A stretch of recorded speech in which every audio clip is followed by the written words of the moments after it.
दोन्ही वेगळ्या प्रकारचे एव्हिडन्स आपल्याला कॉमन कंबाईन बघता येतात आणि त्याच्यामध्ये आपण दोन प्रकार बघितले.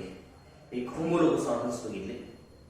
Those are structurally similar but functionally different, homologous organs, and these organs tells lot about evolution. Evolution बद्दल ते भरपूर सांगतात. म्हणजेच ancestor कोण आहे, आपला पूर्वज कोण होता, कुणापासून आपण डेव्हलप झालो, ह्या सगळ्या गोष्टी कोण सांगतात, तर होमोलोगस ऑर्गन्स सांगतात. दुसऱ्या प्रकारचे ऑर्गन्स आपण त्याचे होमोलोगस ऑर्गन्सचे टाइप सुद्धा बघितले होते, एक्झाम्पल्स बघितले होते. ठीक आहे. एनालॉगस ऑर्गन्स काय असतात, structurally different but functionally same. Function same असतो, फक्त स्ट्रक्चर डिफरंट असतं, तर आपण एनालॉगस असं म्हणायचं. एना म्हणजे स्ट्रक्चर डिफरंट, एवढं लक्षात ठेवायचं. आणि त्याच्यामध्ये लक्षात येतं की it is not talking much about the evolution. Evolution बद्दल आपल्याला काही सांगत नाही. जर आपण होमोलॉगस बघितलं तर डायव्हर्जंट इव्होल्यूशन बद्दल सांगतो आणि एनालॉगस म्हटलं तर कन्व्हर्जंट इव्होल्यूशन बद्दल सांगतो.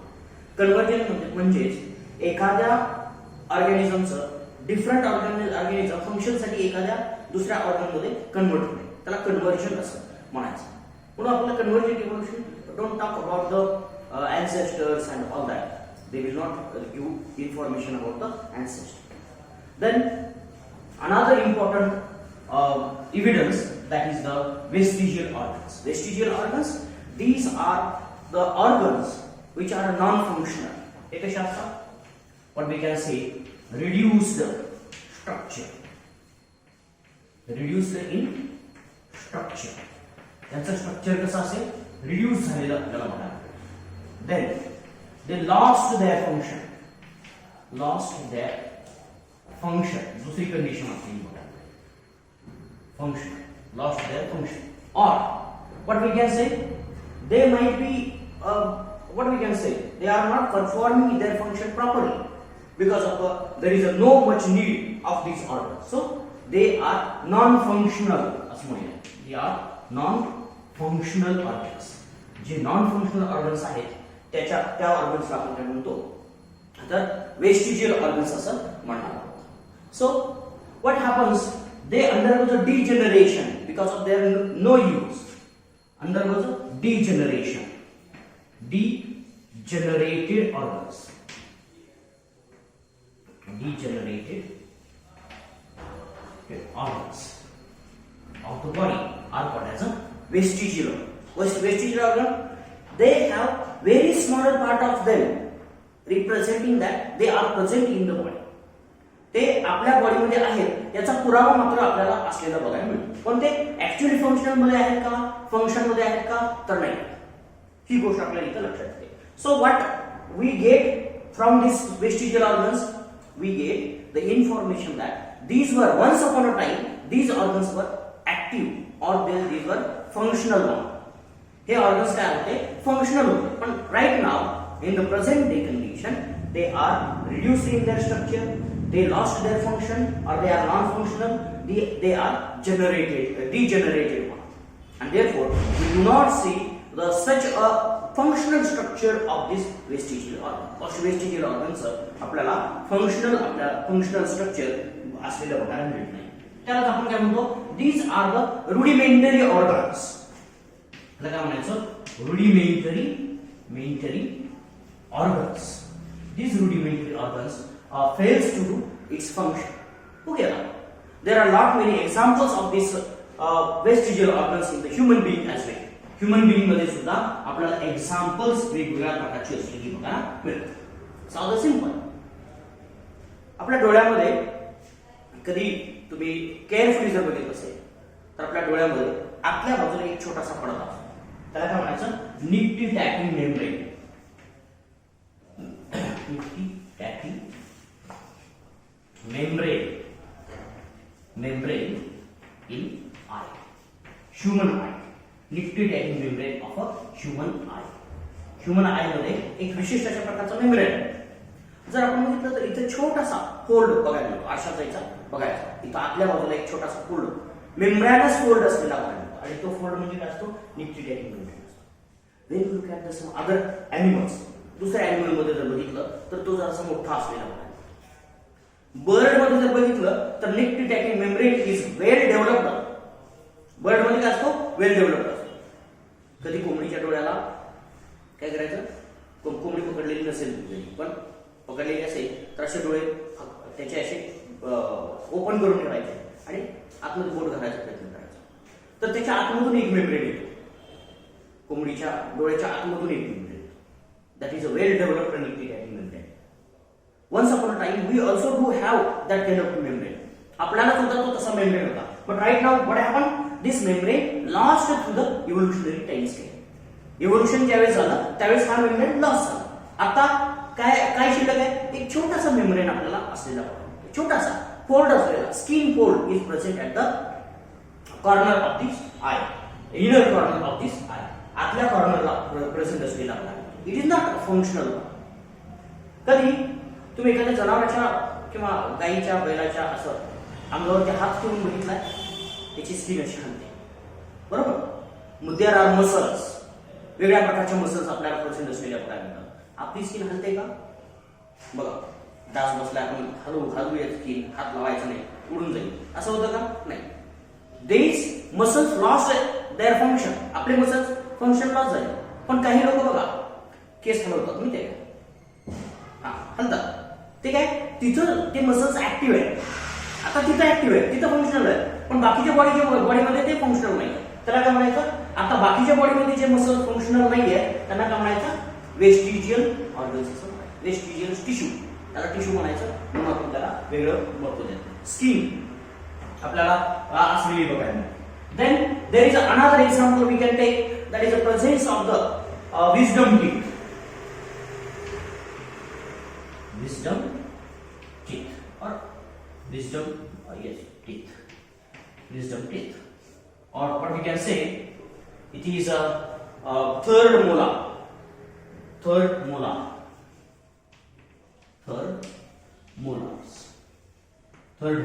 wisdom teeth.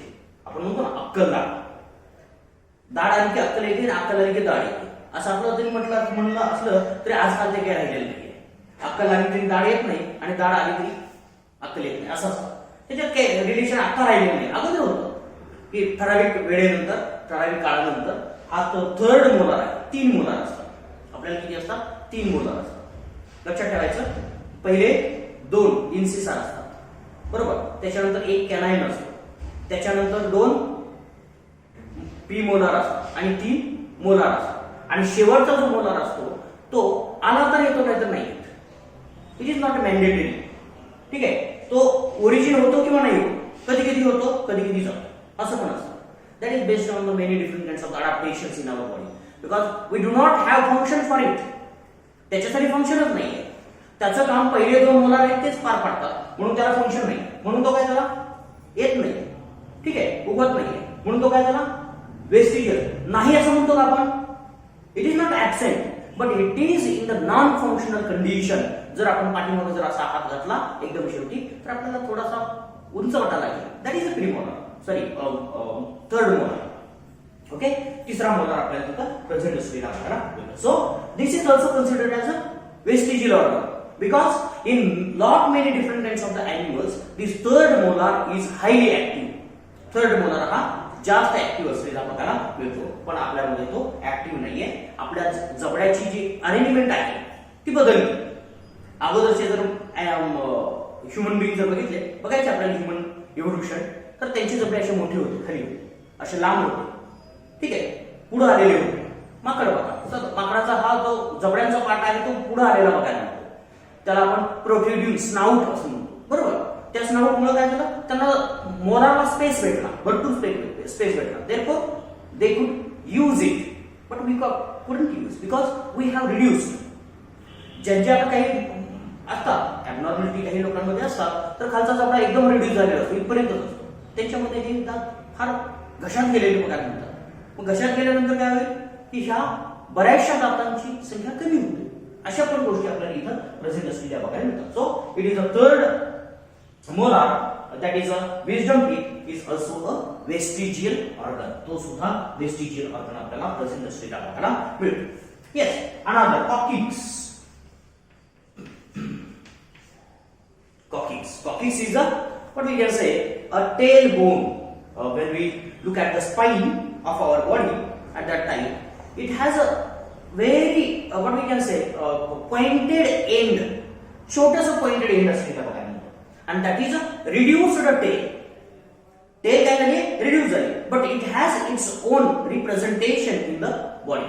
आपल्या बॉडी मध्ये जर बघितलं तर आपला स्पाइन जर काढला, मी आता काही स्ट्रक्चर मोठं काढत नाही, छोटा स्पाइन इथे प्रेझेंट असलेला बघा. Yes, this is the what we can say, it is a coccyx. त्याला आपण काय म्हणा, coccyx म्हणा. It is a tail region. tail, त्याला आपण tail असं म्हटलं तरी चालेल. tail bone हा जो पार्ट आहे तो टेल बोन आहे. इथं आपल्याला छोटीशी बोन, फ्यूज झालेली बोन बघायला मिळते. They do not have a segments or they do not have what we can say vertebrae, but they are fused one with a upper sacral vertebrae. sacral vertebrae ला ते join झालेले बघायला मिळतात. म्हणजे heap region मध्ये जे vertebrae आहेत त्याला जॉईन झालेले बघायला मिळतात. What it represents? It represents what once upon a time we had a tail. आपल्याला एकेकाळी टेल होती असं हे कॉक्सिक्स सांगतात. Now what happened? We have not used this tail because we have erect posture. आपल्याला उभं राहण्याचं ताकद आली, आपण उभं राहिलो, इरेक्ट पोस्चर आलं, म्हणून आपल्याला चालताना ती टेल अशी खाली जमिनीवर टेकायला लागली. It was a very what we can say disturbing character in the walking type of character. Walking मध्ये ते प्रॉब्लेम करत होतं, म्हणून हळूहळू ते नष्ट होऊन गेलं. अजून सुद्धा बऱ्याच वेळा असं होतं, असं झालेलं रेकॉर्ड. आता ते काय नावं वगैरे अशी काही नाहीये, पण असं घडलेलं आहे की एखादं मूल असं जन्माला आलं की त्याला शेपटी आहे, छोटीशी शेपटी आहे, असं झालेलं आहे, रिअल मध्ये झालेलं आहे. आणि ते कोणाला माहित नव्हतं शेपटी आहे म्हणून. असं पेपरमध्ये असलेली किती सत्याची मला माहित नाही, पण एकदा लग्न झालं त्या मुलाचं आणि त्याच्या बायकोला कळालं शेपटी आहे, पळूनच गेली. म्हणजे असं काही कॅरेक्टर्स होत असतात. तर ते काय कॉक्सिक्स हे कधी कधी ऍक्टिव्ह होतं, because there are some genes which may be responsible for the development of the coccyx into the tail, but those all genes are right now switched off and therefore there is no such tail development in the human being. But in other cases, what it represents, we are the relatives of other tailed animals. Tail ज्या ॲनिमलला आहे त्या ॲनिमलचे आपण relative आहोत. हे कोण सांगतं? Presence of the coccyx. म्हणून आपल्याला आपण म्हणतो आम्ही आणि माकड एकाच कुळातले आहोत, बरोबर आहे का? तर coccyx is one of the evidence for this, living evidence आपल्याला हा असलेला बघायला मिळतो. Coccyx is a vestigial organ right now. त्याला आपण काय म्हणतो? वेस्टिजियल ऑर्गन असं म्हणतो. So this is the third character we can consider. There are not many characters, but we are talking about the very key characters present in the human being. Human being मध्ये key characters आहेत त्याच्याबद्दल बोलतो. Yes, there is another what we can say. We were the what we can say vegetarian organisms. आपण काय होतो? Vegetarian organism असल्यामुळे आपल्याकडे vegetarian food material digest करण्यासाठी सुद्धा एक विशिष्ट अशा प्रकारच्या गोष्टी आपल्या डायजेस्टिव्ह सिस्टम मध्ये असलेल्या बघायला मिळतात. Right now there is another organ which is a vestigial now, that is vermiform appendix. Vermiform appendix. कधीतरी कोणीतरी ऐकलं असेल माझं अपेंडिक्स ऑपरेशन झालं. What is that? So initially this appendix was very highly developed. Appendix कसा होता? जास्त develop झालेला बघायला मिळतो अगोदरच्या काळात होता, पण आता तो डेव्हलप झालेला बघायला मिळतो. त्याच्यात छोटासा पार्ट असा शिल्लक आहे, छोटासा, एवढा मोठा सुद्धा आपल्याला सांगता येणार नाही, थोडासा दिसावा म्हणून काढतो, छोटासा. Vermiform worm like, elongated, rounded vermiform appendix आपल्याला असलेला बघा. अपेंडिक्स हा काय झाला? we can say it is a large intestine, large intestine, and it is a small intestine.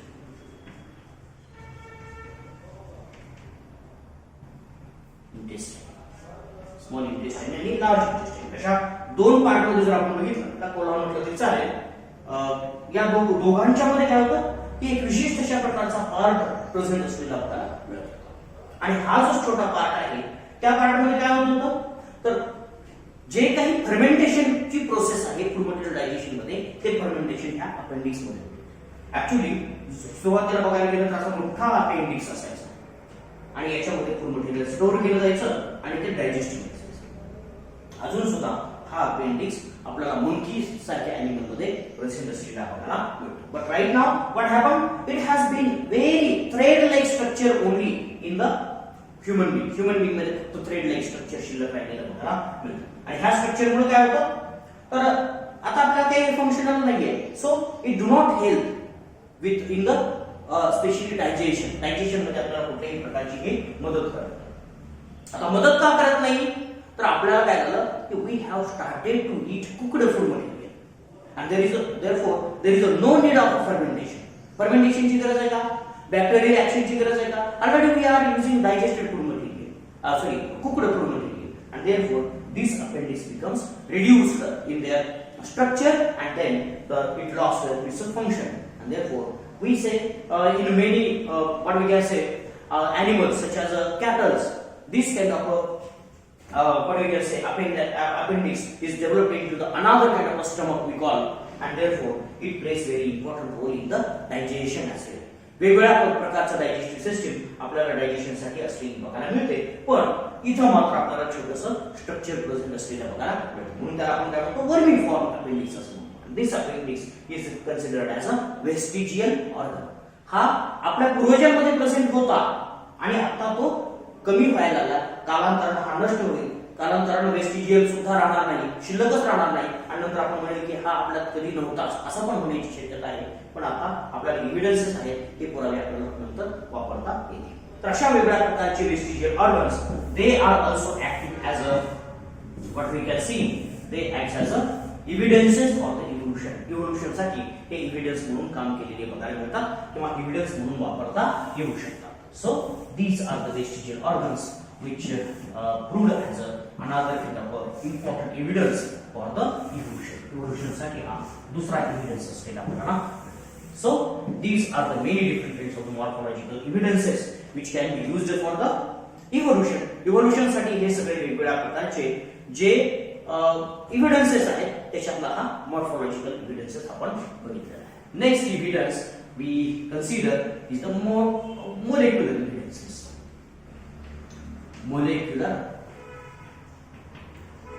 evidences molecular evidences actually we will be not much talking about this molecular evidences but we are putting some examples of the molecular evidences that all organisms are related one or they are what we can say they are originated from the only one type of organism or from the same origin they are got into the many diverse forms वेगवेगळ्या प्रकारचे diverse form जे आहेत ते एकाच पासून develop झालेले आहेत असं आपल्याला सांगता येईल बघूया when we look at this molecular evidences all organisms are formed of the same बघा all organisms formed of same बरोबर हे तर माहिती आहे सगळे जेवढे एनिमल्स आहेत किंवा सगळे जेवढे प्लांट्स आहेत सगळे जेवढे बॅक्टेरिया आहेत ते सगळे कशाने तयार झालेले आहेत सेल्स एका काहींमध्ये एक असेल काहींमध्ये अनेक असेल so this having a cells in the body is itself represents that all are developed from the at least a single cell organism सगळे जे इव्हॉल्व झालेले आहेत ते कोणापासून इव्हॉल्व झालेले आहेत एका सेल पासून तयार पहिली कोणतरी सेल असणार आहे आणि त्याच्यापासून सगळे सेल सगळे ऑर्गॅनिझम तयार झाले आणि त्याच्यामुळे काय सांगू शकतो की सुरुवातीच्या काळामध्ये जी एक सेल होती आणि तीच सेल इव्हॉल्व झालेली आहे वेगवेगळ्या फॉर्ममध्ये मग मल्टीसेल्युलर ऑर्गॅनिझम तयार झाले मल्टीसेल्युलर ऑर्गॅनिझम साठी सुद्धा एक सेल गरजेची आहे it is considered as a molecular evidence हा मोलिक्युलर एव्हिडन्स म्हणून आपण कन्सिडर करतो बघा ऑल ऑर्गॅनिझम्स सगळ्यांबद्दल बोलतो all organisms contain what proteins सगळ्यांना प्रोटीन्स आहेत those are same. Proteins are same. सगळ्यांमध्ये प्रोटीन्स आहेत. बघा काही जेनेटिक मटेरियल आहे. Genetic material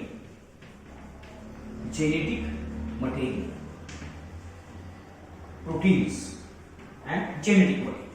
We will be talking about the proteins. सगळ्यांमध्ये प्रोटीन्स आहेत and those proteins show some of the relationship within each other. एकमेकांबरोबर काही ना काही रिलेशनशिप सांगतात. फॉर एक्झाम्पल बघा चिंपांझी मध्ये आणि आपल्यामध्ये हिमोग्लोबिन सेम आहे. काय हिमोग्लोबिन सेम, फक्त एका अॅमिनो ऍसिडचा फरक आहे. किती? एका अॅमिनो ऍसिड, नाहीतर बाकीचं सगळं सेम आहे. एक छोटासा बदल झालेला आहे.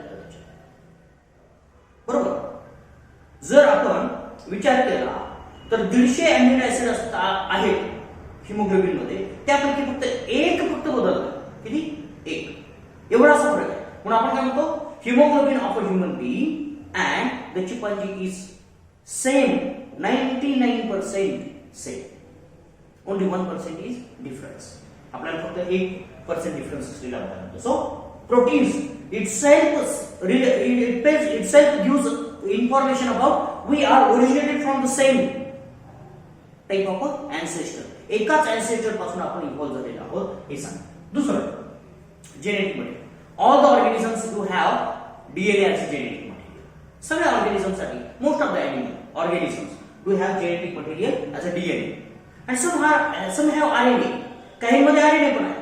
But all the genetic materials are the nucleic acid. सगळे जे जेनेटिक मटेरियल आहेत ते काय? Nucleic acid. They are also saying that you all are relatives of each other. Once upon a time. आता नाही, क्लोज रिलेटिव्ह नाही, distant relative तरी तुम्ही आहात हे सांगण्याचं कोण काम करतं? तर प्रोटीन्स आणि जेनेटिक मटेरियल काम केलेलं बघायला मिळतं. Then again we can say all we have different things of the processes. All organisms do have same metabolism with some modification.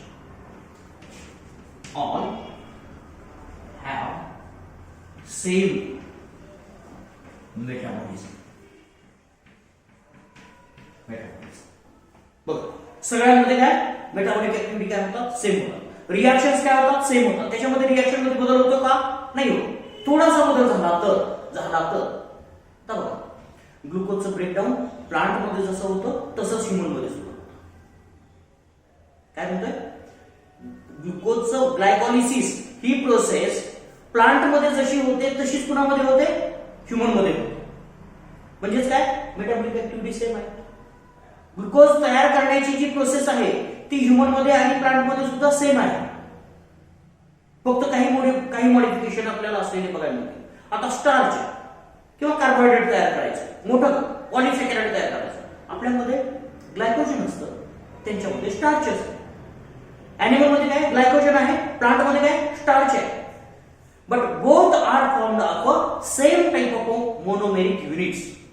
दोन्ही जे आहे स्टार्च आणि ग्लायकोजन दोन्ही काय झाले? सेम मोनोमेरिक युनिट तयार झालेले बघायला. What they say that is metabolism is a same. Molecule same आहे. मेटाबॉलिक ऍक्टिव्हिटी सेम असलेल्या बघायला मिळते. डायजेशन प्रत्येक एनिमल मध्ये सेम असलेल्या बघायला मिळते. काही होणार नाही. आपल्यामध्ये एन्झाईम्स जेवढे आहेत तेवढेच त्यांच्यामध्ये एन्झाईम्स. काही प्रमाणात बदल होईल. That makes a difference. काही प्रमाणात बदल होतो, तोच फक्त डिफरन्स क्रिएट करण्यासाठी रिस्पॉन्सिबल आहे. आपण ही नॉनव्हेज खाऊ शकतो, वाघ ही नॉनव्हेज खाऊ शकतो आणि डायजेस्ट करू शकतो. We can digest. But we have adapted for the cooked food material. Tiger is adapted for its raw food material. So, but all the enzymes we do have, those are also present in the tiger. And therefore we are related because we all are performing the same type of metabolic reactions. आपण सगळे एकाच प्रकारच्या metabolic reactions इथं perform करत आहोत. म्हणून आपल्याला ह्या गोष्टी महत्त्वाच्या असलेल्या बघायला मिळतात. And another, what is the energy source for all these different organisms? त्या सगळ्या ऑर्गॅनिझम्स आणि एनर्जी सोर्स कुठला? Readymade energy source or energy rich molecule is a ATP as a energy molecule. Energy molecule म्हणून आता बघा plant आम्ही plant आहे म्हणून एनर्जी एटीपी मध्ये एनर्जी वापरणार नाही असं आहे का? नाही. They also synthesise the ATP molecules. Human being is also synthesising the ATP molecule. All the wild animals will synthesise the ATP molecule. Bacteria also synthesise the ATP molecules. And therefore what we can say, these all are related one. हे सगळे related आहे एकमेकांचे. कितीतरी example सांगता येईल, कितीतरी example सांगता येईल.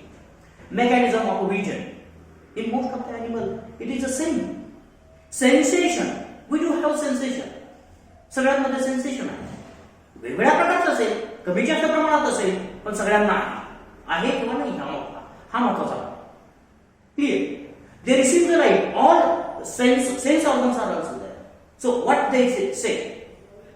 For example, when we look at the sense organs at that time, sensation is due to the some molecular basis or molecular proteins. Those proteins also do have interrelationship between them. त्यांच्यामध्ये interrelationship आहे सगळ्यांमध्ये. जर protein जर बघितलं तर जरा same दिसतं, थोडासा बदल दिसेल. जसं आता हिमोग्लोबिनचं आपण एक्झाम्पल घेतलं तसं इतर काही प्रोटीन्स आहेत की त्याच्यामध्ये थोडा फार बदल दिसेल, नाहीतर ते सेमच आहे, जशीच्या तशी आहे, त्याच्यामध्ये काही बदल नसतो. तर एवढ्या सगळ्या गोष्टी आपल्याला मॉलिक्युलर एव्हिडन्स म्हणून वापरता येऊ शकतात. आणि therefore right now for the establishment of the phylogeny, एकमेकांची वंशावळ जी तयार केली जाते, ती वंशावळ तयार करण्यासाठी डीएनएचा, प्रोटीनचा, जेनेटिक मटेरियलचा वापर आता सर्रास केलेला बघायला मिळतो. सतत शास्त्रज्ञ काय करतात, कुणाचा एकमेकांबरोबर संबंध जोडायचा असला तर जेनेटिक मटेरियल वापरतात. They use the genetic material as a key molecule in the establishment of the evolutionary process.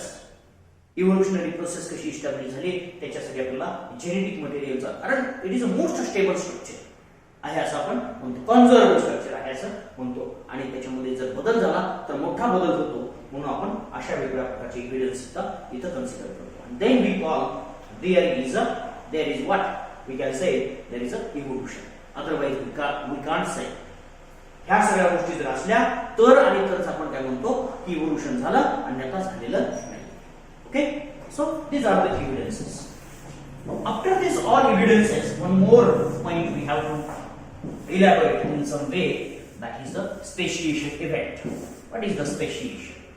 छोटासा पॉइंट आहे, जास्त काही त्याला याच्या अगोदर बघितलेला आहे, त्याला आपल्याला जास्त बोलायची काही गरज नाही, पण त्याच्यामध्ये सुद्धा आपल्याला सांगता येईल speciation. Speciation is the formation of a new species. Formation of new species from pre-existing one. Pre-existing species. But okay? Speciation is the formation of new species or evolution of a new species. Naveen species तयार होणं किंवा नवीन species आपण काय करतो evolve होणं, त्या प्रोसेसला काय म्हणणार आहोत, स्पेशिएशन असं म्हणणार.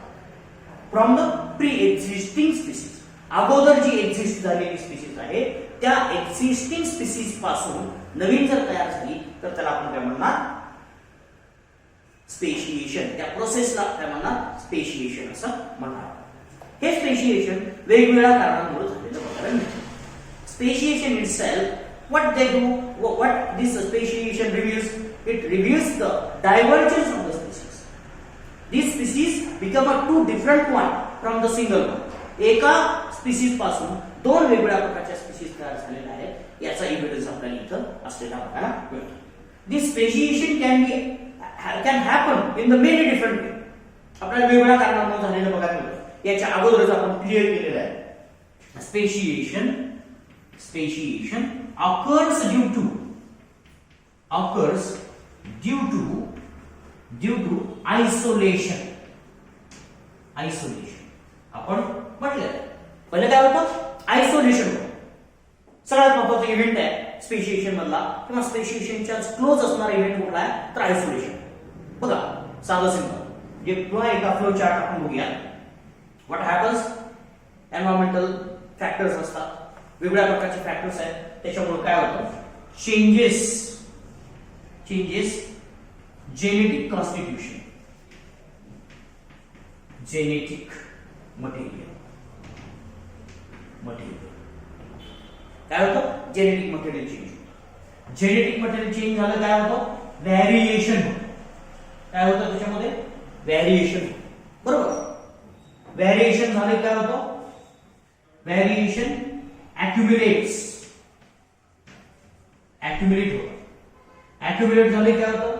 there is a isolation, what we can say, natural selection. accumulation झाल्यानंतर natural selection happens and then there is a isolation. Short मध्ये पण अगोदरची प्रोसेस आहे, आपण बघितलेली प्रत्येक गोष्ट डिटेल मध्ये, पण पुन्हा एकदा फ्लो चार्ट मध्ये आपण रिप्रेझेंट करूया. And then there is a happening of the speciation. नंतर आपल्या स्पेशिएशन झालेला बघा काय होतं? पहिल्यांदा काही चेंजेस होतात, वेगवेगळ्या प्रकारचे चेंजेस होतात. त्याच्यामध्ये एन्व्हायरमेंट मध्ये सगळ्या वेगवेगळ्या गोष्टींमध्ये चेंजेस होतात. ते चेंजेस कुठे येतात? जेनेटिक मटेरियल मध्ये येतात. व्हॅरिएशन, जेनेटिक व्हॅरिएशन असं म्हटलं जातं. Genetic variation get converted into the morphological variation, characters, traits त्याच्यामध्ये डेव्हलप झालेले बघा.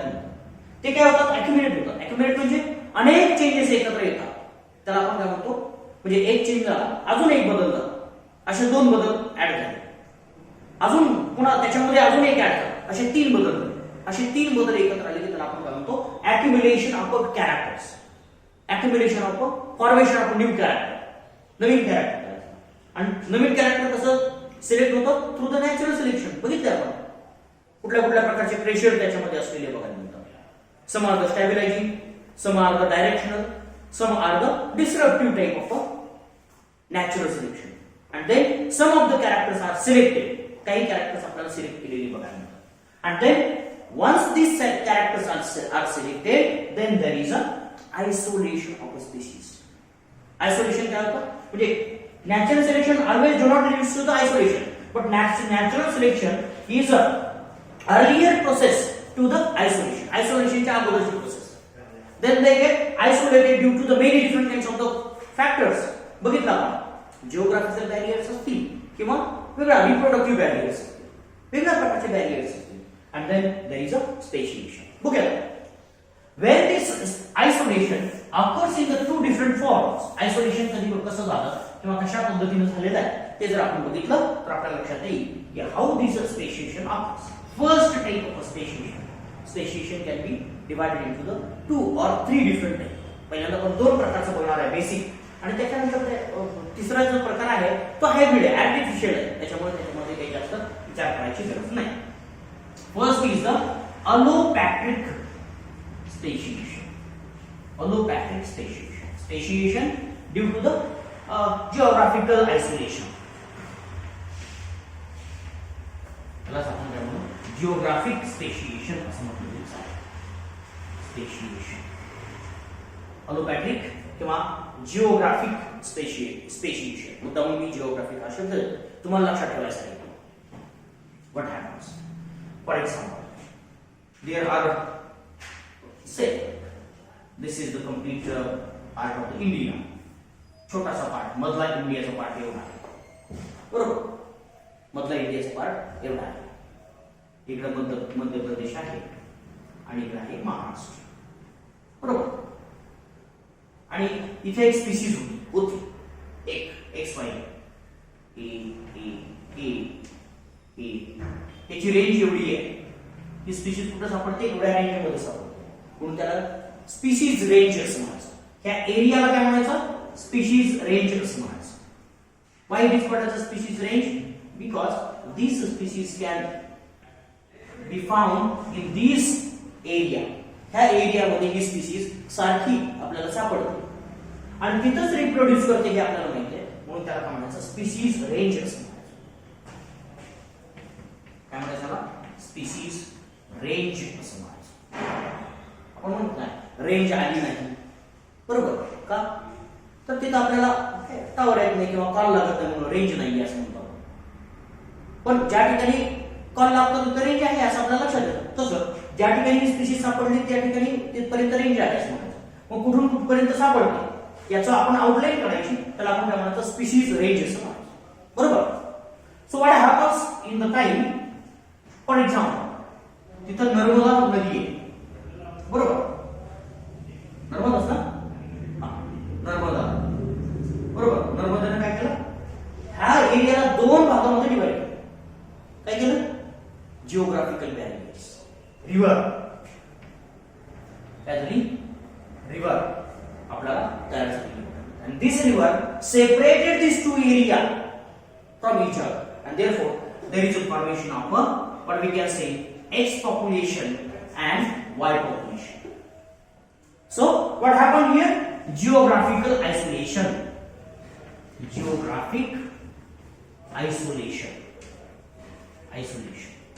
or what we can say, distance isolation.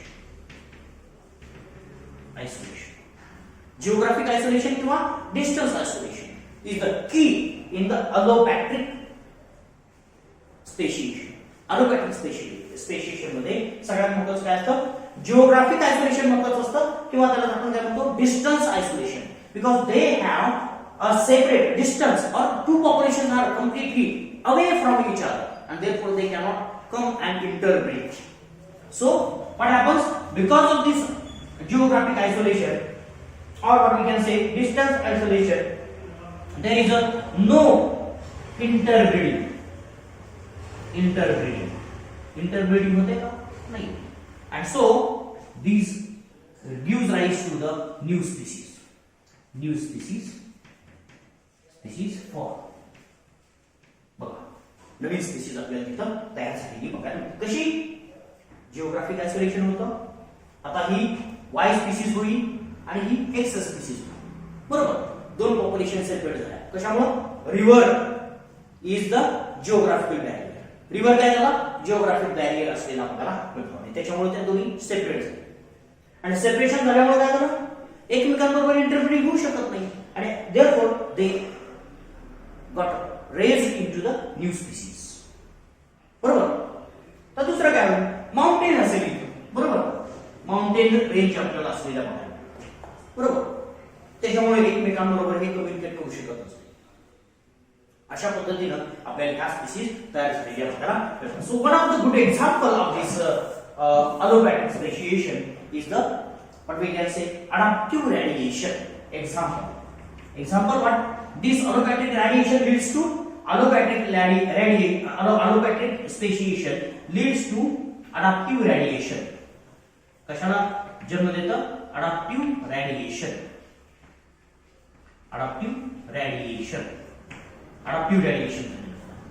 याच्यामध्ये काय होतं, अडॅप्टिव्ह रेडिएशन. काल बघितलं होतं अडॅप्टिव्ह रेडिएशन म्हणजे काय, बघा काय होतं, हा अमेरिका आहे असं म्हणूया, इथे नकाशा काढत नाही, त्याच्यामुळे तुम्ही लगेच लक्षात घेतलं की हा अमेरिका असेल, हा काय अमेरिका नाही.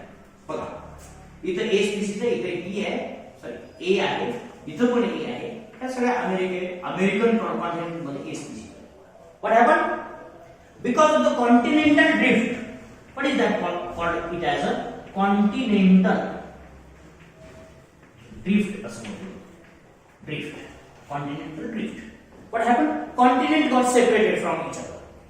अगोदर एकत्र होते आणि कॉन्टिनेंट काय झालं, नंतर सेपरेट झाले, आणि कॉन्टिनेंट सेपरेट झाल्यामुळे काय झालं बघा, या ए स्पीसीजची पॉप्युलेशन वेगळी झाली, बरोबर. ह्या ए स्पीसीजची पॉप्युलेशन वेगळी झाली, ह्या ए स्पीसीजची पॉप्युलेशन वेगळी झाली, असं, बरोबर. ह्या ए स्पीसीजची पॉप्युलेशन वेगळी झाली, इथं ए स्पीसीज वेगळी आहे. अशा पद्धतीनं हा फक्त एवढाच एरिया शिल्लक आहे अमेरिकेचा, पण बाकीचे जे एरिया आहेत ते कशा डेव्हलप झाले, तर स्मॉल आयलंड मध्ये डेव्हलप झाले, बरोबर. Each island formed a new species. प्रत्येक आयलंडवरची जी स्पीसीज आहे ती काय आहे, न्यू स्पीसीज असलेली बघा. म्हणून ही A1 झाली, A2 झाली, A3 झाली, A4 झाली, A5 झाली, A6 झाली. So adaptive radiation in the finches happened there in the continental drift, because what happened during the continental drift, islands are formed. continental drift झाला, ड्रिफ्ट चालू म्हणजे काय झालं, हे जे लँड्स आहेत एकमेकांपासून सेपरेट झाल्या. लँड काय झाल्या एकमेकांपासून सेपरेट झाल्या आणि मध्ये समुद्र वॉटर पाणी आहे. त्याच्यामुळे काय इथले जे बर्ड्स आहेत हे ए फाईन बर्ड किंवा ए बर्ड इकडं मायग्रेट करू शकत नाही. No migration occurs here. आणि इथले इकडे होत नाही, इथले इकडे होत नाही. ए स्पीशीज लँडवरची जी आहे ती ए स्पीशीज जशीच्या तशी राहिली, पण बाकीच्या मात्र वेगवेगळ्या स्पीशीज म्हणून जन्माला आल्या. So adaptive radiation is another evidence of this allopatric speciation. Allopatric speciation ला काय होतं म्हणजेच आपण काय म्हणतो बघा दोन्ही कोरिलेट करायचं. तुम्हाला जर विचारलं this adaptive radiation is a type of a what kind of a speciation, that it is a allopathic speciation. Adaptive radiation कसल्या प्रकारचं स्पेशिएशन आहे allopathic speciation असलेलं बघा. किंवा allopathic स्पेशिएशनचं एक्झाम्पल कुठलं आहे तर अडॅप्टिव्ह रेडिएशन आहे. ठीक आहे. मार्सुपियल मध्ये सुद्धा तसंच झालं, आफ्रिकन कॉन्टिनेंट मध्ये सुद्धा तसंच झालं आणि त्याच्यामुळे आपल्याला वेगवेगळ्या प्रकारचे मार्सुपियल्स डेव्हलप झालेले ते सुद्धा एक्झाम्पल आपण काल अडॅप्टिव्ह रेडिएशन मध्ये बघितलेलं होतं. So it is a one type of speciation that is due to the geographic isolation, that is a allopathic speciation. बघा second type of speciation we can discuss about, that is a sympatric speciation. Sympatric speciation. Sympatric speciation. Sympatric speciation is not due to the geographic barriers. Actually, this kind of a speciation is due to the reproductive isolation. हे कशामुळे होतं? Reproductive isolation. Reproductive isolation leads to the formation of a sympatric speciation. What happens here? आता reproductive isolation आपण बघून टाकले, याच्या अगोदर बघितलं काय होतं. reproductive isolation मध्ये बिहेवियर बदललेलं असतं, therefore they are not interbreeding. ठीक आहे. all members are there in the population but they get fragmented due to the many different types of the reproductive behaviors. reproductive behavior change झाल्यामुळे ते काय करतात झालेले बघायला मिळतात, वेगवेगळ्या छोट्या छोट्या पॉप्युलेशन मध्ये डिवाइड झालेले बघायला. Actually those can what we can say communicate with each other. ते सगळे एकमेकांबरोबर कम्युनिकेट करतात, पण कम्युनिकेट करू शकतात पण करत नाही. बरोबर. पण काय होतं they fails to reproduce. Fails to reproduce. Reproduce or they fails to what we can say interbreed. त्यांच्यामध्ये interbreeding होत नाही किंवा interbreeding करत नाही and therefore these arise as a new species. New species is formed because of a reproductive isolation. Reproductive isolation मुळे जर नवीन species तयार होत असेल तर त्या प्रकारच्या स्पेशिएशनला काय म्हणायचं सिम्पॅट्रिक स्पेशिएशन असं म्हणायचं. क्लियर. आता याच्या सुद्धा भरपूर एक्झाम्पल्स आपल्याला सांगता येतील. तर काही फिशेस आहेत, त्या फिशेस मध्ये सुद्धा आपल्याला सेपरेशन असलेलं बघायला मिळतं.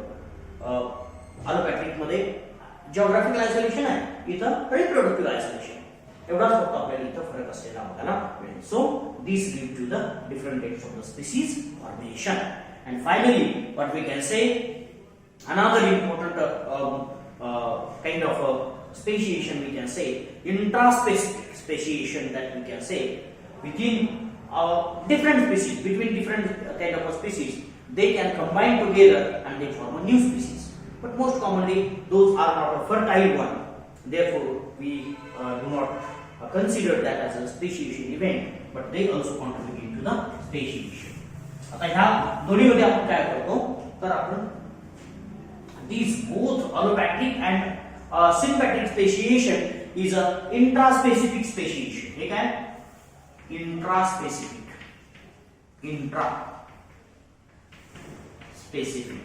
These are between the members of a same species. एकाच स्पीशीजचं फॉर्मेशन अनेक स्पीशीज मध्ये होतं म्हणून त्याला इंट्रास्पेसिफिक असं म्हणतात. दुसरा काय आपल्याला बघायला मिळतो hybrid speciation.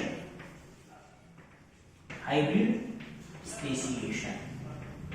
This is due to the hybridization. Due to hybridization. Hybridization हे झालेलं बघा ना. बघा हायब्रिडायझेशन, आता नवीन नवीन डॉग तयार होतात ना, तो आता hybrid one, that is also speciation. ती नवीन स्पेसिस म्हणून जन्माला आलेली बघायला मिळते. ठीक आहे. Siberian dog, it has formed a new species of a dog. डॉगची नवीन स्पीशीज तयार झाली. बरोबर. सो अशा वेगळ्या सायबेरियन ब्रीड आहे, शेफर्ड आहे, लॅब्राडॉर आहे, हे वेगवेगळ्या प्रकारचे जे आहेत ते काय झाले, हायब्रिड्स आहेत. ते काय सगळे hybrids, hybrids of the domestic normal dog. ठीक आहे. विलेज डॉगचं ते काय हायब्रिड्स आहे. आणि therefore that is also leading to the formation of a new species. हे सगळे न्यू स्पीसीज तयार करण्यासाठी रिस्पॉन्सिबल असते बघायला मिळतात. ठीक आहे. त्याला काय म्हणायचं, hybrid species, hybridisation, hybrid speciation असं म्हणायचं. बघूया.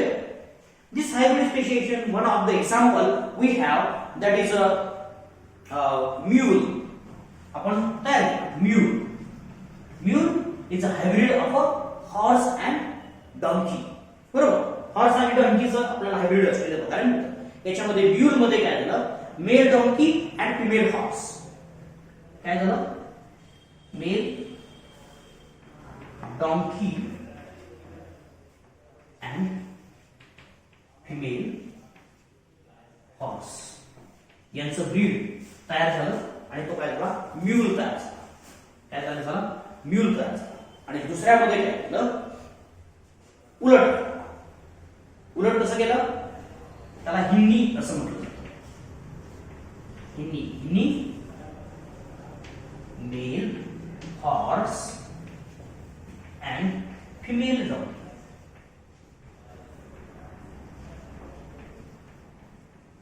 डॉंकीचं हायब्रिडायझेशन केलं किंवा मेकिंग केलं. बरोबर. काय केलं, म्यूल मध्ये काय केलं, male donkey female horse use केला. आणि हिंदी मध्ये काय केलं, male horse and female donkey use केला. एवढा सोपा आहे. म्हणून but what happens through the time, these are the sterile. हे काय, स्टराईल, फर्टाईल. म्हणून हे स्पेशिएशन मध्ये कितपत योग्य आहे ते आपल्याला माहिती आहे. Because these kind of species do not sustain, because they got a large size changes, or what we can say, drastic change occurs in their body, and therefore they can't survive, or they can't continue their generations. त्यांची generations continue करू शकत नाही. Therefore those are sterile. Otherwise we might have formed many different kinds of the species. म्हणून तर आपण ते movies वगैरे असतात ना, मूवीमध्ये ते एक क्रिशचा मूवी आहे, त्याच्यामध्ये वेगवेगळ्या प्रकारचे ॲनिमल तयार करतात आणि ते यूज केले जातात कशा वेगवेगळ्या कारणांसाठी. तर तशा प्रकारे घटना घडल्या असतात. पण त्या का घडत नाही, तर आपल्याला लिमिटेशन असलेले बघायला. सायन्सला सुद्धा लिमिटेशन आहे. ते त्या नॅचरल प्रिन्सिपलमध्येच ते सायन्स आपल्याला वर्कआउट करावं लागतं. तर ह्या गोष्टी आपल्याला ह्या इव्होल्युशन मध्ये फार महत्त्वाच्या असलेल्या बघायला. So this is all about the different aspects of the evidences for the evolution. Evolution चे हे वेगवेगळ्या प्रकारचे evidences असलेले बघा ना. I think all these points are clear.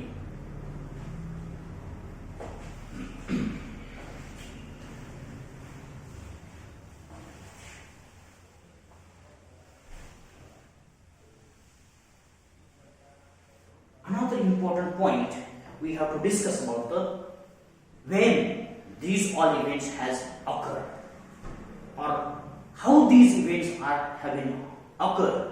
That is another kind of a question, and therefore we have to study the another details of the all different kinds of the changes occurred since the origin of the earth. अर्थ ज्यावेळेस पासून तयार झाली तेव्हापासून आतापर्यंत काय घडलं या सगळ्याचा आपल्याला जरासा आढावा घ्यायचा आहे. तर आपण काय म्हणतो, geographical time scale, geological time scale, geological time scale आपण याच्यामध्ये विचार करणार आहोत. Geological time scale. Geological time scale is a time since the earth has formed till present. अर्थ ज्यावेळेस पासून तयार झाली तेव्हापासूनचा आतापर्यंतचा जो काळ आहे याला काय म्हणायचं, जिओलॉजिकल टाइम असं म्हणायचं. त्याला काय म्हणायचं, geological time. And through this time what happen, there are lot many changes happened in the earth. अर्थ मध्ये भरपूर वेगळ्या प्रकारचे चेंजेस आपल्याला आलेले बघा. You can think at the origin of the earth, when earth is originated, बघा अर्थ originated झाले किंवा अर्थ originated. At that time, whether there was any kind of a living organism on the earth at the time of its origin, ज्यावेळेस अर्थ originate झाली त्यावेळेस तिथं काही लिव्हिंग ऑर्गॅनिझम होते का? आपल्याला माहिती आहे there was no such kind of the evidence of a living organism. बरोबर, लिव्हिंग ऑर्गॅनिझमचा अजिबात एव्हिडन्स नव्हता. So not living, no living things. But when we look at the today's earth, we have a lot of living organisms. So what happened? This earth has undergone large many drastic changes. Baga, this earth undergone many changes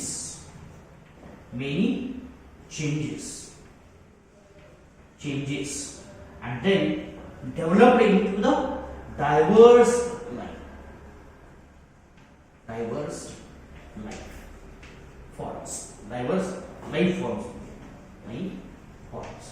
आपल्याला आता कितीतरी बघा 1.4 billion species we do have right now on the earth. आपल्याकडे माहित असलेल्या किती species आहेत? 1.4 million species we have right now. आता जवळजवळ 14 लाख स्पीसीज आपल्याला माहित आहे. कारण शास्त्रज्ञ असं म्हणतात की त्याच्यापेक्षा कितीतरी जास्त स्पीसीज आहेत, पण आपल्याला माहित असणारे किती आहेत? 14 लाख स्पीसीज आता आपल्याला माहित आहे. रेकॉर्डवर आहे, प्रत्येकाला नाव दिलेली आहेत. ठीक आहे, ती जरी मोठी टास्क असली तरी ती आपण बऱ्यापैकी पूर्ण केली.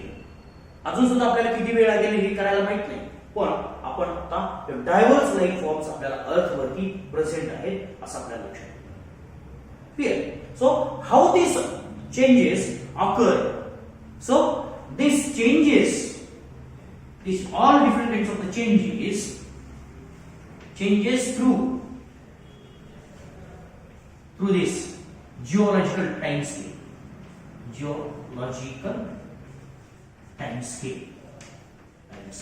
हे कसे आले हे सगळे changes? these changes or what this earth changes through the geological time scale. असं म्हणतो, this earth changed, आपण changes changed through the geological time scale. And this geological time scale is not a what we can say uniform scale. ठीक आहे, uniform असं नाही. ठीक आहे की हा म्हणजे तोच आहे, तो म्हणजे तोच आहे. These geological time scales are used. Scale used is based on the major events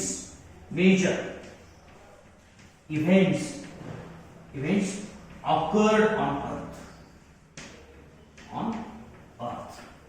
पृथ्वीवरती जे काही मेजर इव्हेंट्स झाले त्याच्यावरती अवलंबून असलेले बघायला मिळतात. When there are major events, we are talking about there is a major environmental changes. Major environmental changes occur. बघा, मेजर इव्हेंट्स कधी झाले? मेजर इव्हेंट्स काही असतील, मोठा इव्हेंट आहे तो कधी झाला? त्याच्यामध्ये मेजर एन्व्हायरमेंटल चेंजेस झाले, क्लायमॅटिक चेंजेस झाले, मेजर क्लायमॅटिक चेंजेस. कालच आपण डिस्कस केलं की वुली मॅमथ काय झाला? अगोदरचा डॉमिनंट लार्ज बिग एलिफंट होता, बरोबर, but it has vanished. It becomes extinct because of a change in the climate or change in the environment. What happened? There was a continuous snowfall happened at that time. सारखा snowfall एवढा व्हायला लागला की जे woolly mammoth होते ते तशा trap होऊन बसले, त्याच्यात बाहेरच निघू शकले. जेवढे मॅमथ होते तेवढे सगळे ट्रॅप झाले आणि डेड झाले. बरोबर, डेड झाले, पण they are preserved as it is in the ice. So there is no right now living mammoth is present.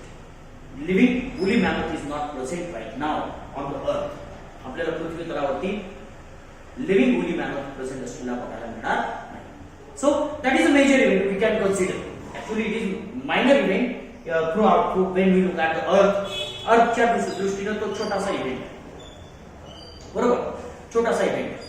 पण बाकीच्या गोष्टी आपल्याला अंडरस्टँड करण्यासाठी तो मोठा इव्हेंट असलेला आपल्याला मिळतो. So based on this major event occurred on the earth, this geological time scale is divided into the 6 different kinds of the large groups of a time.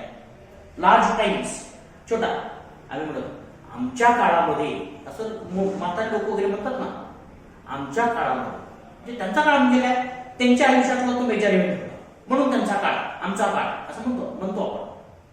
हे आम्ही लहान असताना वगैरे वगैरे असे आपण शब्द वापरतो. तसं मेजर इव्हेंट ज्यावेळेस झाले त्या based on this major events, this complete geological time scale is divided into the 6 different large events or large time scales. मोठ्या time scale मध्ये 6 time scale, and those time scales are called as a 6 era. त्याला काय म्हणायचं, era. बघा, large time युग आपण म्हणतो ना, युग म्हणतो ना, किती युग आहेत, 4 युग, बरोबर. पण इथे काय 6 era आहे, तयार झालेली 6 एरा आहे, बरोबर.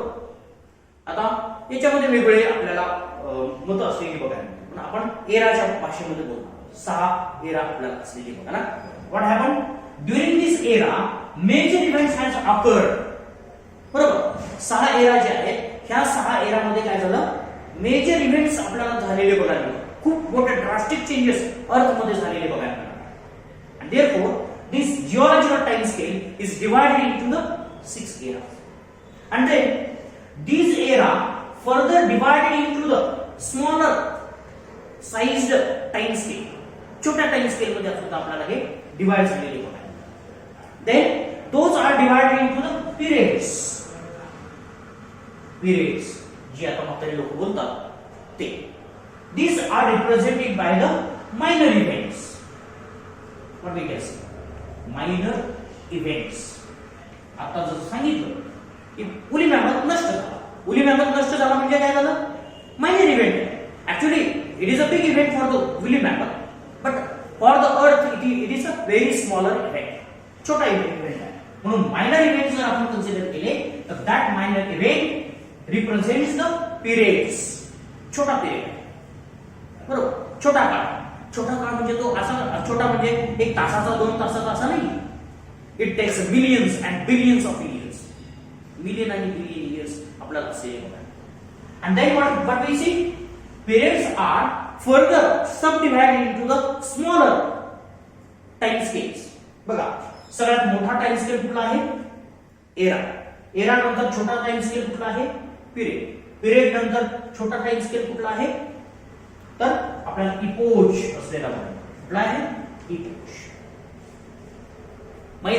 इपोच कशावरून डिवाइड केले, there is again some evolutionary changes occurred in the earth. अर्थच्या क्लायमेट मध्ये मोठा बदल झाला आणि त्याच्यामध्ये काहीतरी चेंजेस झाले आणि ते रिमार्क आपल्याला आहे, ते माइलस्टोन्स आपल्याकडे आहेत. तर आपण काय करतो, geological time scale can be divided into the 3 different groups और 3 डिफरंट स्केल्स. बघा, हे कसं आहे साधं,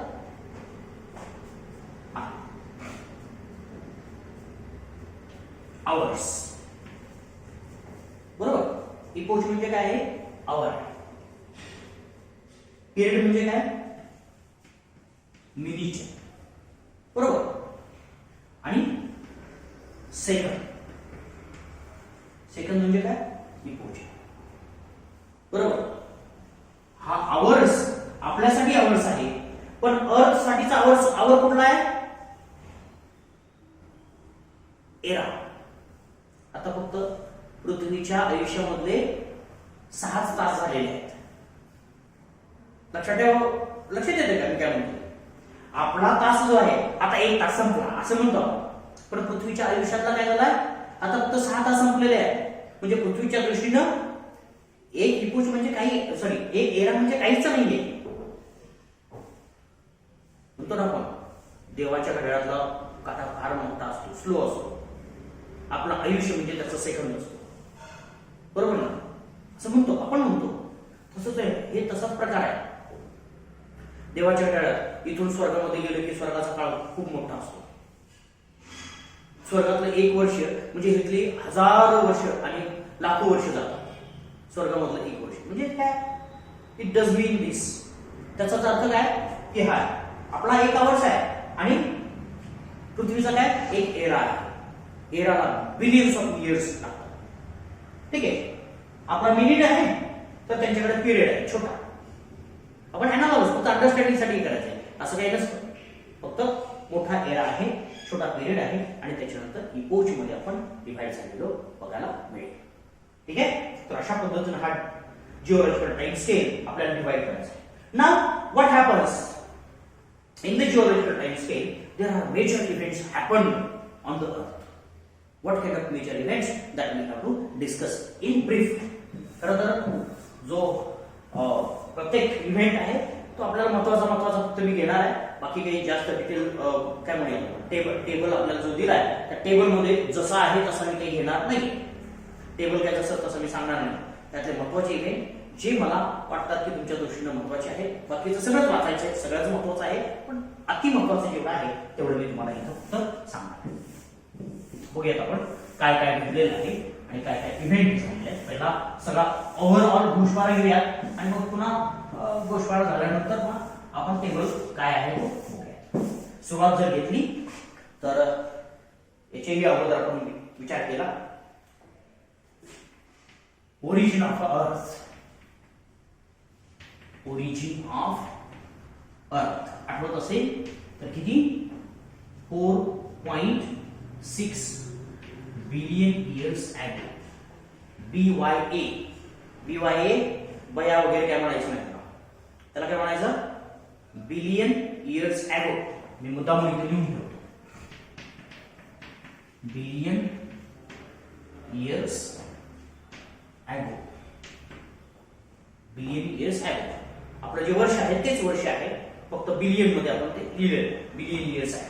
त्याच्यानंतर origin of life. Origin of life कधी लिहिलं जातं अबाउट 3.6 बिलियन इयर्स अगो. ठीक आहे, लाईफ कधी सुरू झालं 3.6 बिलियन इयर्स अगो. आणि त्याच्यानंतर त्यामुळे फर्स्ट लाईफ फॉर्म बघा, फर्स्ट लाईफ फॉर्म कधी आला 2 बिलियन इयर्स आहे. 2 बिलियन इयर्स आहे. हा जर आपण बघितलं लाईफ कधी सॉरी अर्थ कधी तयार झाली 4.6 billion years. Origin of life कधी झाला, लाईफ सुरुवात कधी ओरिजिन झाला असं म्हणतात. ओरिजिन व्हायला सुरुवात झाली, स्टार्टेड 3.6 बिलियन इयर्स. आणि 1.6 बिलियन इयर्स कशासाठी गेले, फर्स्ट लाईफ फॉर्म तयार व्हायला लागले. बघा हाऊ इट इज स्लो. पहिला जीव तयार व्हायला 2 बिलियन इयर्स लागले. ठीक आहे, एवढी वर्ष लागतात. तर आपल्या लक्षात आहे हो गेलं. त्याच्यानंतर काय नाव so there is a formation of a diverse life from this first life form. पहिल्या लाईफ फॉर्म पासून बघा याला काय म्हणायचं, how much time it took again what we can say proteinoids. पहिला प्रोटीनॉइड्स कधी तयार झाला आपल्याला सांगता येईल. So origin of life proteinoids इथं मी सांगतो इथं प्रोटीनॉइड्स or what we say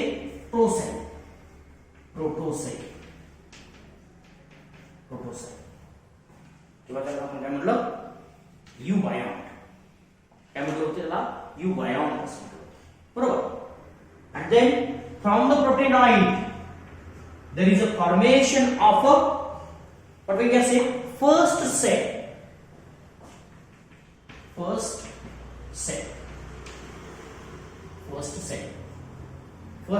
प्रोटीनॉइड कधी आले 3.6 इयर्स आहे बिलियन इयर्स आहे. आणि फर्स्ट सेल किंवा फर्स्ट लाईफ फॉर्म कधी आला 2 बिलियन इयर्स आहे बरोबर. म्हणजे हा जो काळ आहे जरी आपल्याला बिलियन इयर्स असा छोटा वाटत असला तरी it is too much time for the life साठी हा खूप मोठा काळ असलेला बघायला या मोठ्या काळामध्ये ही लाईफ तयार झालेली बघायला मिळते. And then what happened? First life form, once formed, it undergoes divergence or diversification. There is a diversification, formation of a large number of the variety of living organisms has happened during this time scale. Okay, especially when you look at the life has started or began in sea. कुठं C water असं म्हणूया. कुठं काय सुरू झालं C water मध्ये सुरू life कुठं सुरू झालं तर सी वॉटर मध्ये सुरू. ठीक आहे. And then what happen there is a formation of animals and the plants. Plants are the first living organism which came on the land. बघा, plants are first on land. Land वरती पहिल्यांदा कोण आलं तर प्लांट्स आलं. लक्षात ठेवायचं. Animal मध्ये कोण आलं तर तो दुसरा भाग. पण लिव्हिंग ऑर्गॅनिझम मध्ये सगळ्या लिव्हिंग ऑर्गॅनिझमचा जर विचार केला तर जमिनीवरती किंवा टेरेस्ट्रियल लाईफ वरती कोण अडॅप्ट झालेलं बघायला मिळतं तर पहिला कोण आहे प्लांट. बरोबर. Plants are the first to come on the land. Then we will talk about the some animal species. For example fish are the aquatic animals. Fish काय आहेत ॲक्वॅटिक असलेले बघायला मिळतात. आणि त्या फिश मध्ये काय झालं fish when they form there is a diversification of fish. Diversification of a fish. Fish diversification. And there is a formation of a lobe fin fish.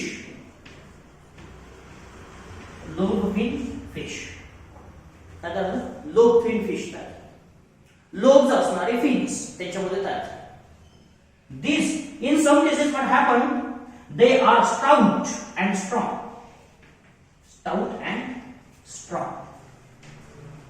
ज्या फिश मध्ये फिन्स आहेत ते स्टाउट आणि स्ट्रॉंग जर असले fins they started to come on land. बघा त्यांनी काय केलं ज्यांचे फिन स्ट्रॉंग आहेत बरोबर त्यांनी काय केलं त्या फिनच्या मदतीनं जमिनीवर यायला सुरुवात केली आणि पुन्हा मागे पाण्यात जायला सुरुवात केली. Started to come on land, and then there is a formation of a land animals. ठीक आहे. तर आपल्याला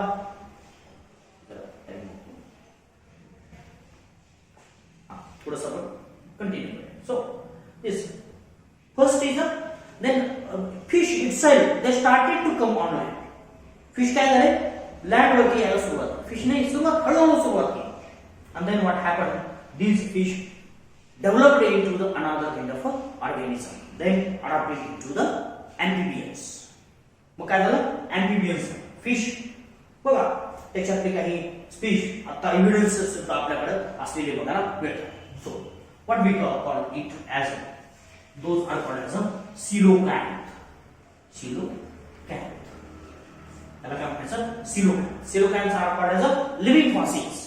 once upon a time we considered this coelacanth as a extinct one, but in 1938 many are recorded in the South Africa. South आफ्रिकेमध्ये सिलोकॅन्थ आपल्याला once आपण काय म्हणलो होतो ते एक्सटिंक्ट आहे असं वाटलं होतं. सगळे एक्सटिंक्ट आहे सिलोकॅन्थ. पण काही काळानंतर असं लक्षात आलं की भरपूर प्रमाणात हे मिळाले.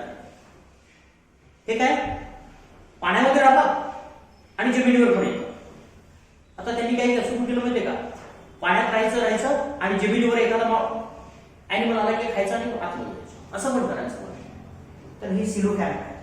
दे adopted themselves for the terrestrial life साठी त्यांनी स्वतःला अडॉप्ट केलेलं बघायला सिलोकॅन्थ. आणि लिव्हिंग फॉसिल त्याला आपण काय म्हणतो लिव्हिंग फॉसिल असं म्हणतो.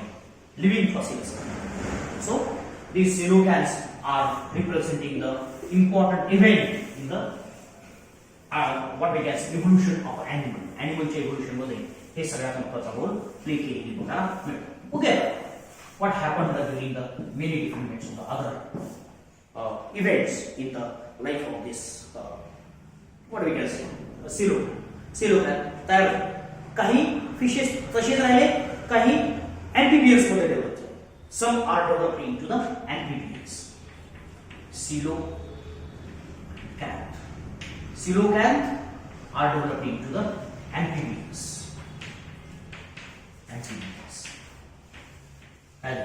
Coelacanthचं काय झालं, amphibian मध्ये रूपांतर झालेलं बघायला मिळेल. So then from the amphibians there is a formation of reptiles. Reptiles from amphibians. Amphibians requires water for their reproduction. Reproduction साठी amphibians ला काय लागतं, water लागतं, बरोबर. म्हणून त्याला आपण काय म्हणतो, amphibious असं म्हणतो. Reptile do not need water for the reproduction, बरोबर. Reptile ला water लागतं का reproduction ला? नाही. These reptiles too, reptiles are the first to come on the land. First animals on land. पहिले animal land वर शिकले आहेत. तर reptiles आपल्याला असलेले बघा. Amphibians are present in the aquatic as well as on the land. Therefore, those are amphibious. But reptiles are the first true vertebrates on the land. What we can say? First animal, true vertebrate. Brates on the land. These are the true vertebrates which were to be on land. Land वरती येण्यासाठी पहिले vertebrate कोण होते?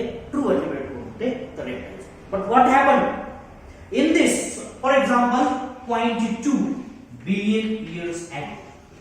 What happened? 0.2 billion years ago, or what we can say 200 million years ago. Million years ago.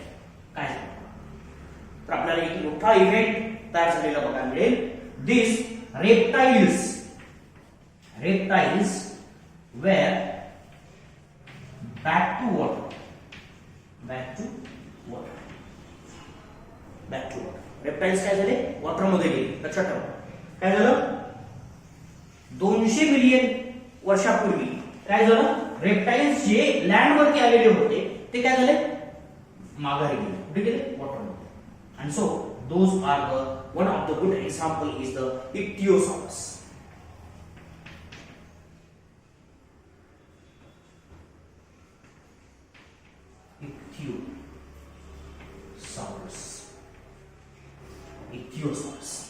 Ichthyosaurus जो आहे तो काय पुन्हा पाण्यात गेलेला रेप्टाइल असलेला आपल्याला मिळतो.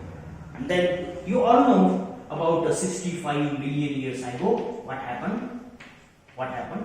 There were dinosaurs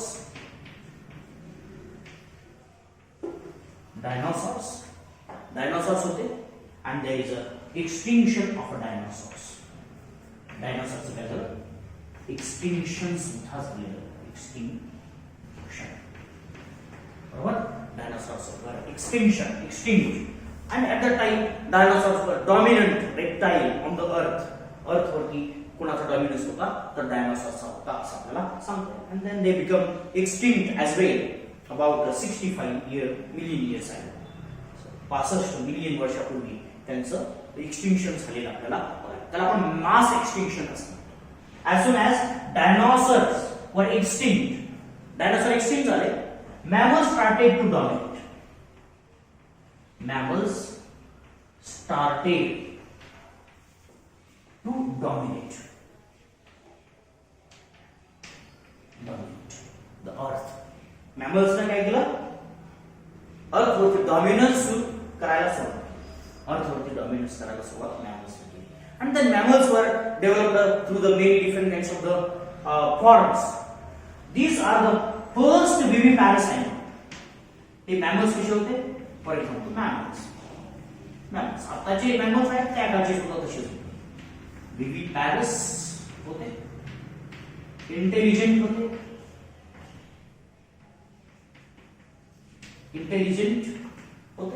and so because of their intelligence they could avoid any kind of a danger, any kind of attack. कुठलाही अटॅक आला तर ते अवॉइड करू शकतो. डिफेन्स नाही करायचं पण अवॉइड करायचं. आपण सुद्धा डिफेन्स करत बसत नाही, अवॉइड करतो. टायगर बरोबर कोणी लढत बसत नाही, आपण अवॉइड करतो tiger. Because of intelligence. We are not powerful but we are intelligent and therefore we avoid such kind of the danger. We avoid danger. And so these different kinds of the aspects made mammals to dominate on the earth. या दोन गोष्टींमुळे आपल्याला mammals काय झाले, अर्थवरती dominate करायला सुरुवात झाली. मग सुरुवातीचे कसे होते, श्रीव लाईक मॅमल्स. श्रीव लाईक छोटासा चिचुंदी असते ना, उंदीर छोटासा उंदीर असतो, चुचू चुचू करतो, त्या प्रकारचा हा श्रीव लाईक मॅमल्स होते. त्याच्यानंतर काय झाले, वेगळ्या प्रकारचे मॅमल्स तयार झाले. ॲक्वॅटिक मॅमल्स तयार झाले. ॲक्वॅटिक व्हेल तयार झाला, डॉल्फिन तयार झाला, सी काऊ तयार झाले. लाईक दिस मेनी ॲक्वॅटिक मॅमल्स तयार झाले. अर्बोरियल तयार झाले. अर्बोरियल वेगळ्या प्रकारचे अर्बोरियल आपल्याला तयार झालेले बघा, लिमर्स असलेले बघा. These mammals are flying. Bat आहे, ठीक आहे, बॅट सारखे फ्लाइंग करायला. कांगारू सारखे मार्सुपियल्स आहे, कांगारू सारखे मार्सुपियल्स असतील. and then you all know about the continental drift theories, and therefore there is a diversification in the mammals happened on the earth. And so this earth is developing into the diversified earth now. Once upon a time, earth did not have any kind of organism, but right now it had large number of organisms present on it. So this is a drastic change occurred through the geological time scale. Okay, so this is about some aspects of the geological time scale. We will again in the next lecture we'll see what happened in the what age.